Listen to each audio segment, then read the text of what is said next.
Sometimes when fans react to certain news and people go, "Oh my god, why are they doing this? This is quite dumb. I'm not a big fan of this. Why are they doing this? This is stupid. Like this is a stupid thing. I know I'm calling it season 14. Thank you. You might call it season 1. It's 14 in my head. And for me, business wise, it makes sense. It totally makes sense. And it came out like there was clues out through this week with the BBC iPlayer thing where they opened this brand new tab on the BBC iPlayer called the Whoviverse, where you can watch everything Doctor Who related.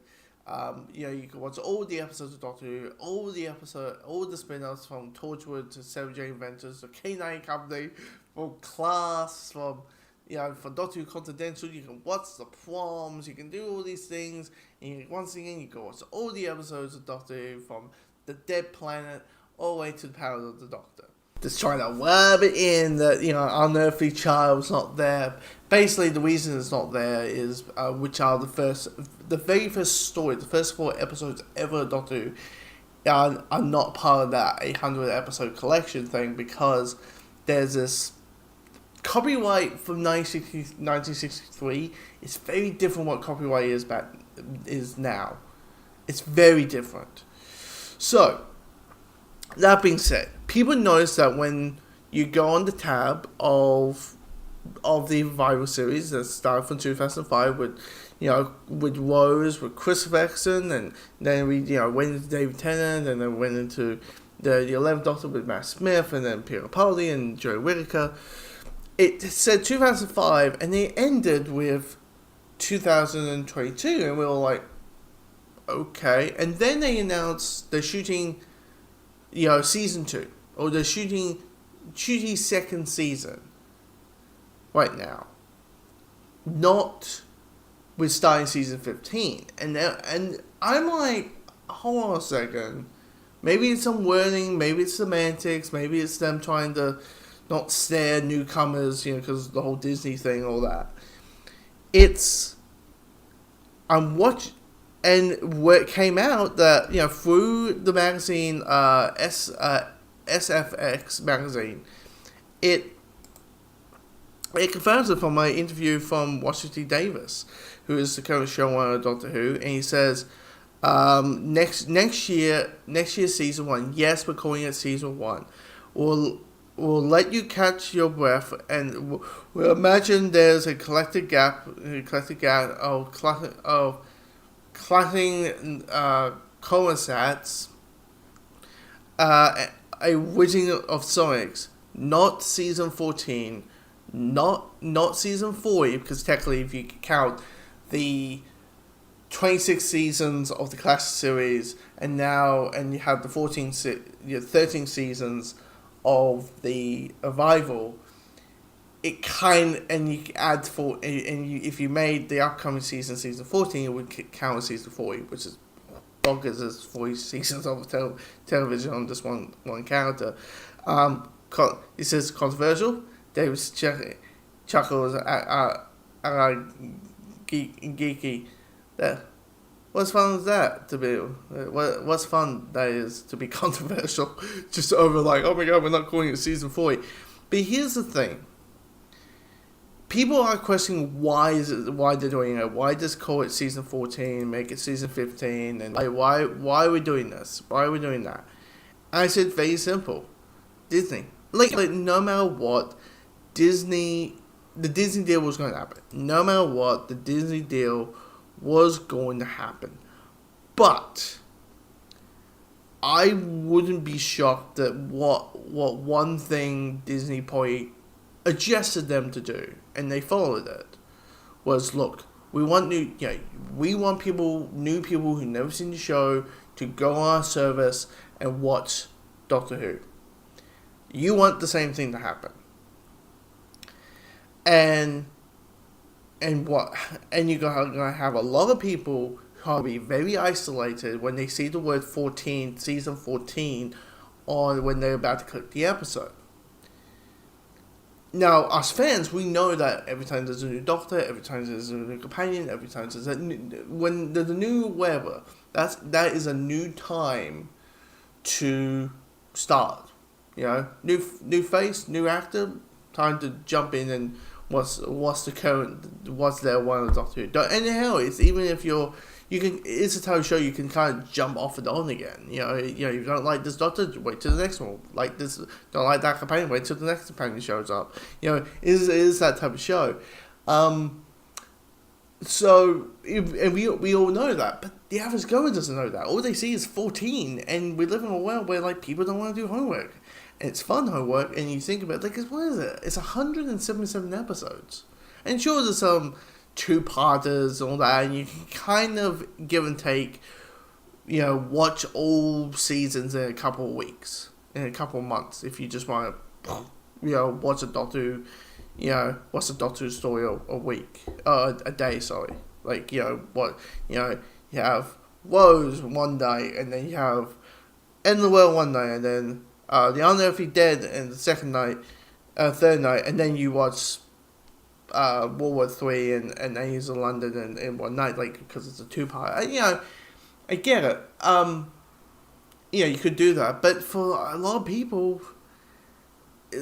like, yeah, sometimes homework can be fun, but then even the fun homework can sometimes be tiresome, right? So the worry is, they're like, hey, we're worried that people ain't going to watch it just because it's season 14. They feel like they're going to miss stuff. And the thing is about this, like, it depends who you ask. Like, we all said, like, hey, you know, if you ever want to start with the Chris Eccleston series. Start from season 1, you know, all that kind of stuff. And what happened, but it all depends who you ask. There's some people out there who are like, no, you start from the 60s. Start from the Unearthly Child, or the Dead Planet as it is right now. Like, start from the 60s. Depends who you are. There's some people who are so, like, you need to know all of it, or you just need to know, like, you know, the basics. Like, even, like, when Chibnall took over, and, you know, Redigo was the Doctor, and they tried so hard to make it new, or make it so fresh, and I think what happened was, I think also 2018 happened, and I think we were at this point where TV event, you know, it was like, oh, the effects are bad. Well, they have $1 million per budget for an episode. Of course, the effects weren't that bad, but what is your competition is HBO, it's the Disney Plus stuff, it's Netflix, it's your competition. And when people start watching your show, you know, it looks unfairly cheap. I mean, sure, there's cheapness to Doctor Who. Let's be honest, there is a level of cheapness there, and that's one of the specialness of it. Away from the, you know, 60 years ago, 1963. But it's simply that, you know. You start from season 1, brings a new audience in. It tells the audience, you know, people who never seen the show, who want to give the show a shot, a attitude. Yeah, because also think about it, like, and it's kind of cool in a way, you know, me who has seen at least, you know, 9 seasons at this point, nearly 9 seasons of the classic series and all the revival, and I, you know, get to welcome a brand new group of people who have never seen the show before, and I can be like, hey, this is what it is, and then welcome them. In a way, I'm going to be a sports. I can't believe I'm saying this. I am going. I realize I'm going to be a sports. I'm going to be a NFL sports commentator, explain football to Swifties because Taylor Swift is in that stadium. That's what basically is going to happen. You know, there's going to be a whole new bunch of Doctor Who fans are going to have to probably explain things and questions about the show that they like and don't like. Maybe there's some things that might confuse on. That maybe, you know, there's certain people who need everything to be explained. Maybe they want to know about the Wolves. By the way, if you're new to Doctor Who, the Wolves don't fucking matter. Just saying, it's one of those shows that, like, it depends on the story. It's that whole thing of the episode. Like, you know, that it is. It is simple. brand new, and it's a big budget. And then maybe it's one of the situations where like now they have a big budget. Now they have like what 10 mil per episode. And if you start from series 1, people will be like, "Oh, this is cheap," and you know the cheapness shows. Maybe I don't know.